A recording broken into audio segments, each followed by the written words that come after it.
Quienes hayan visto los primeros vídeos de mi serie sobre la revolución sexual, estarán familiarizados ya con mi teoría de lo material, lo cultural, y lo ideológico, en la que el círculo de las posibilidades biológicas viene representado por el color azul.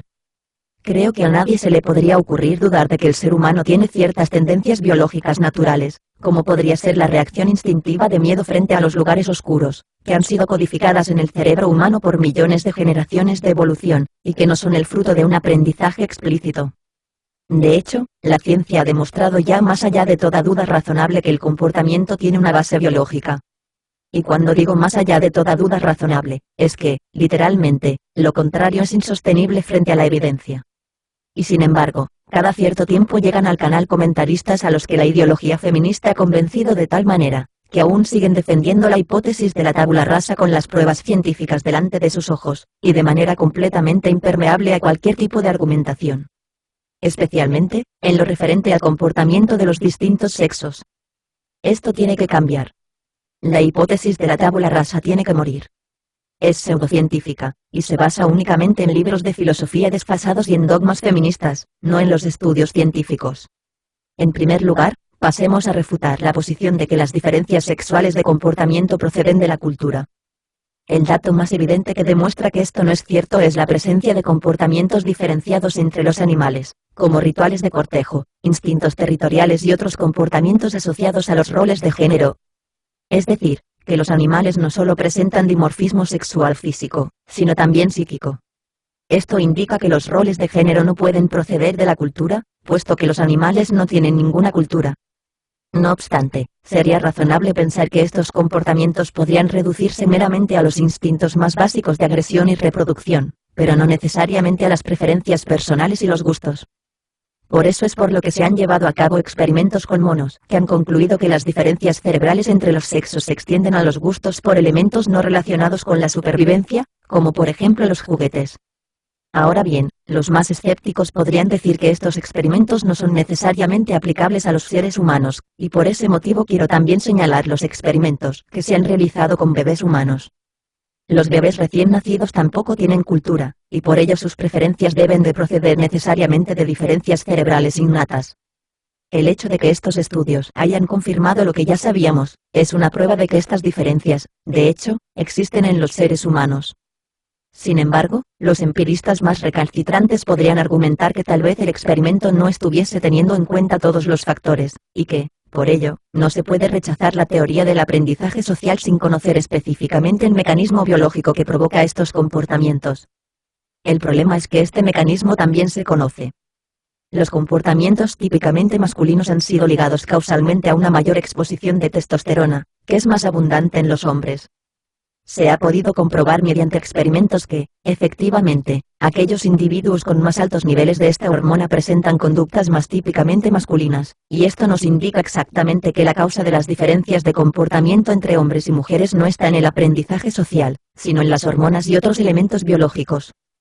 Pero para estar completamente seguros de la falsedad de la hipótesis de la tabula rasa, debemos descartar también la posibilidad de que los argumentos de las feministas sean igual de fuertes que los que hemos citado hasta ahora.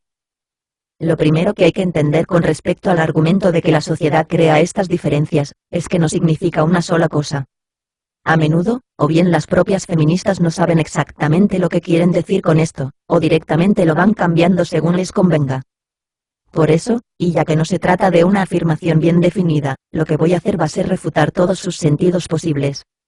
El primero de ellos es el de que la sociedad castiga de manera real y directa las decisiones de las mujeres, que no se ajusten a su rol tradicional.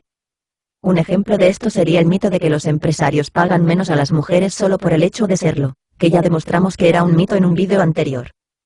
El segundo sentido es el de que la sociedad no castiga directamente estos comportamientos, pero que lo hace mediante la presión social, el desprecio, o algún otro tipo de mecanismo psicológico de desincentivación.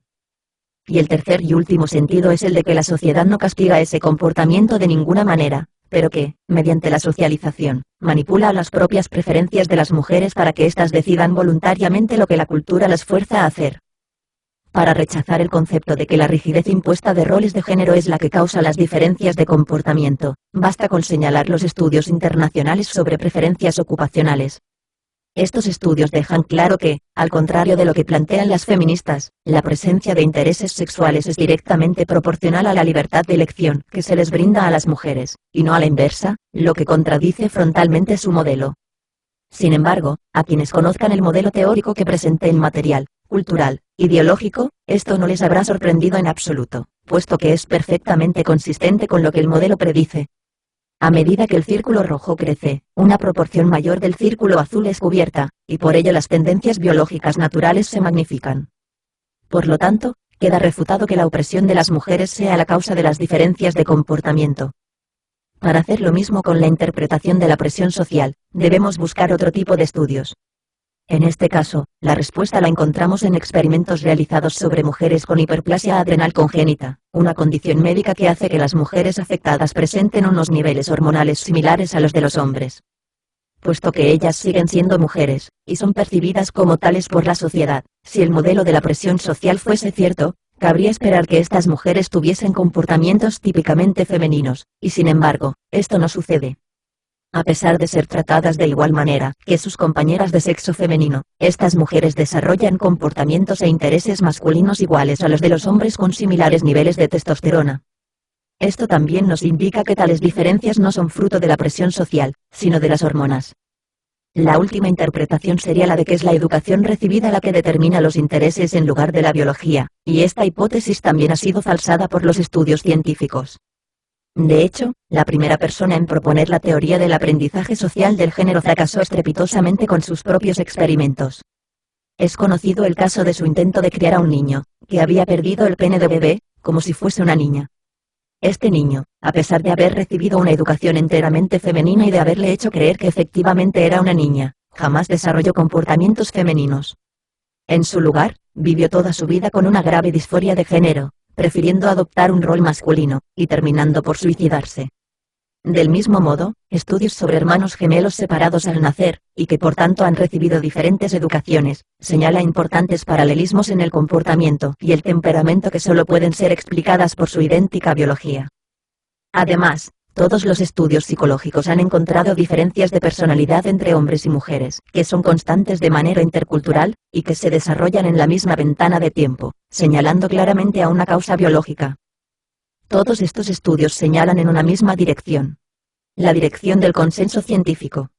Una dirección, que por cierto, es absolutamente incompatible con la posición feminista de la tabula rasa, que es una construcción teórica inútil, incapaz de realizar ningún tipo de predicción, y de hecho, equivocada en las que ha realizado. Esta posición simplemente no se sostiene, por lo que es especialmente sangrante que aún existan personas que puedan escuchar todo lo que he ido comentando hasta ahora, y aún así, no cambiar de opinión al respecto. Y todo esto nos lleva al sesgo psicológico al que le habíamos dedicado el vídeo del ginocentrismo. Algo que sabemos desde hace tiempo es que lo que distingue a una ciencia de una pseudociencia, es que las ciencias son falsables, es decir, que existen unos criterios claros bajo los cuales se podría demostrar su falsedad. Las pseudociencias, por el contrario, siempre cuentan con alguna excusa, o alguna explicación a posteriori.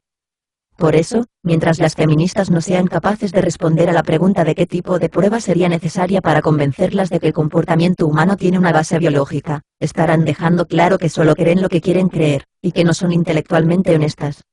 Es hora de dejar de asumir que toda diferencia debe de proceder necesariamente de la discriminación y empezar a aceptar la realidad por lo que es.